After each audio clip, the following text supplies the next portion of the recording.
আইপিএলে নিয়ম ভেঙে ভয়ঙ্কর শাস্তি হলো বৈভব সূর্যবংশীর। আইপিএলে বড় বিতর্ক, কি সিদ্ধান্ত নিল বোর্ড, রইল আপডেট। বন্ধুরা, আপনারা যদি দেখতে চান তাহলে ভিডিওটি শেষ অবধি দেখতে হবে, চ্যানেলটিকে সাবস্ক্রাইব করে একটা লাইক দিতে হবে এবং নোটিফিকেশন বেল আইকন দাবাতে হবে। আইপিএল এর মাঝে বড় বিতর্কে জড়িয়ে পড়েছিলেন রাজস্থান রয়্যালসের তরুণ প্রতিভা বৈভব সূর্যবংশী। ম্যাচ চলাকালীন ডাগ আউটে মোবাইল ফোন ব্যবহারের অভিযোগ সামনে আসতেই ক্রিকেট মহলে শুরু হয়েছে তুমুল আলোচনা। গুয়াহাটির বর্ষপাড়া স্টেডিয়ামে রয়্যাল চ্যালেঞ্জার্স বেঙ্গালুরুর বিরুদ্ধে ম্যাচের সময় এই ঘটনাটি বিসিসিআই নজরে আসে। অ্যান্টি করাপশন অ্যান্ড সিকিউরিটি ইউনিটের কঠোর নিয়ম অনুযায়ী ম্যাচ চলাকালীন ডাগ আউটে মোবাইল ফোন ব্যবহার সম্পূর্ণ নিষিদ্ধ। সিসিটিভি ফুটেজে দেখা যায় টিম ম্যানেজার রমি ভিন্দারের ফোন ব্যবহার করছেন এবং পাশে বসে থাকা বৈভব স্ক্রিনের দিকে তাকিয়ে রয়েছে। এই দৃশ্য সামনে আসতে শাস্তির আশঙ্কা তৈরি হয়। তবে তদন্তের পর স্বস্তির খবর দেয় বিসিসিআই। বোর্ড স্পষ্ট জানিয়ে দিয়েছে বৈভব সূর্যবংশীকে কোনো শাস্তি দেওয়া হবে না।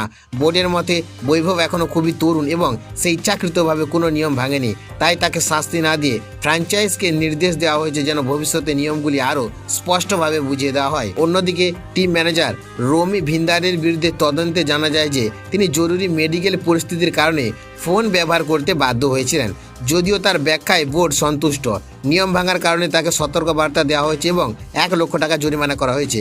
এই সিদ্ধান্ত রাজস্থান রয়্যালসের জন্য বড় স্বস্তি এনে দিয়েছে। ক্রিকেট মহলের অনেকেই মনে করছেন উদীয়মান প্রতিভা বৈভবকে রক্ষা করার ক্ষেত্রে বিসিসিআই এই ইতিবাচক মনোভাব সত্যি প্রশংসার যোগ্য।